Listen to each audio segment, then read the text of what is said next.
Hi friends, welcome to channel. Karthigai Deepam சீரியலில் வந்து பார்த்தீங்கன்னா நம்ம தீபா வந்துட்டு கார்த்திகிட்ட பயங்கரமாக சொல்ல போகிறாங்க. எதுக்காக அப்படின்னா, எதுக்காக நீங்கள் ஒரு பொண்ணை பைக்கில் வச்சு கூட்டிகிட்டு போனீங்களாமே அப்படின்னு சொல்லி கேட்குறாங்க. அதுக்கு உடனே கார்த்தி என்ன சொல்கிறாருன்னா, இதெல்லாம் யார் உங்ககிட்ட சொல்கிறது அப்படின்னு சொல்லி கேட்குறாங்க. என்ன சார், நான் என்ன கேள்வி கேட்டால் நீங்கள் என்ன திருப்பி கேள்வி கேட்குறீங்க அப்படின்னு சொல்லி கேட்குறாங்க. உடனே தீபா அக்காட்ட கார்த்தி என்ன சொல்கிறாருன்னா, அது ஒன்றும் இல்லை தீபா, அவங்க என்னுடைய பாஸ். ஸோ அவங்களுடைய கார் ரிப்பேர் ஆயிடுச்சு, கொஞ்சம் அவசரம்னு சொன்னதுனால தான் நான் கூட்டிகிட்டு போனேன் அப்படின்னு சொல்கிறாங்க. அப்படியே இருந்தாலும் நீங்கள் எதுக்கப்புறம் அவங்கள கூட்டிகிட்டு போகாதீங்க சார் அப்படின்னு சொல்கிறாங்க. அதுக்கு உடனே வந்து பார்த்தீங்கன்னா நம்ம கார்த்தியை வந்துட்டு சரிங்க கூட்டிகிட்டு போகலை அப்படின்னு சொல்லிட்டு கார்த்தி வந்து பார்த்தீங்கன்னா சொல்லிட்டு அங்கேருந்து கிளம்பிடுறாரு. தீபா வந்துட்டு ரிலாக்ஸாக இருந்துட்டு இருக்காங்க. ஐஸ்வர்யாவும் ரம்யாவும் ரியாவும் என்ன பேசிக்கிறாங்க அப்படின்னு பார்த்தீங்கன்னா, இதுதான் சாக்கு கார்த்தியையும் தீபாவையும் நம்ம பிரிக்கிறதுக்கு. நேராக நம்ம வந்துட்டு ரம்யா கிட்ட போயிட்டு கார்த்திக்கு இன்னும் கல்யாணம் ஆகலைன்னு சொல்லிடுவோம். அப்படி சொல்றதுனால நமக்கு என்ன யூஸ் அப்படின்னு சொல்லிட்டு ரியா கேட்குறாங்க.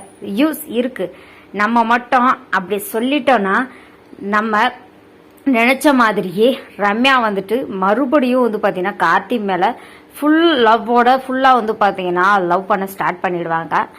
அண்ட் நெக்ஸ்ட் என்ன நடக்கும்னு நீங்கள் நினைக்கிற அப்படின்னு சொல்லிக்கிங்கன்னா, என்ன நடக்கும்?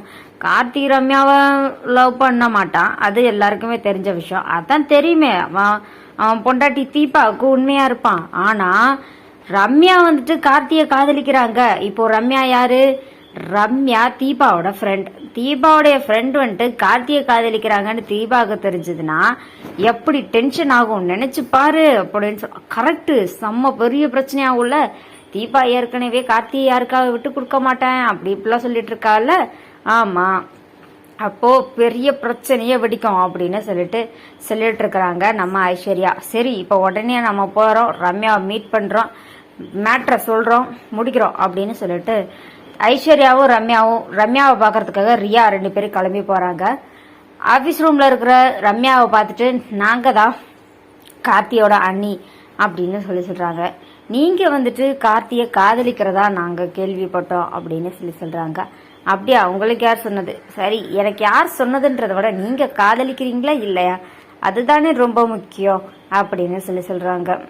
ஓகே, ஆனா இருந்தாலும் கார்த்தி ரொம்ப நல்ல பையன், அவங்களுக்காக தான் இப்போ நாங்கள் பொண்ணு தேடிக்கிட்டு இருக்கோம் அப்படின்ற விஷயத்த சொல்லிட்டு அங்கிருந்து கிளம்பிடுறாங்க. செம்ம இன்ட்ரெஸ்டாக போயிட்டு இருக்கு கார்த்திகை தீபம் சீரியல். இந்த வீடியோ உங்களுக்கு பிடிச்சிருந்தா லைக் பண்ணுங்க, ஷேர் பண்ணுங்க. ஓகே ஃப்ரெண்ட்ஸ், தேங்க்ஸ் ஃபார் வாட்சிங்.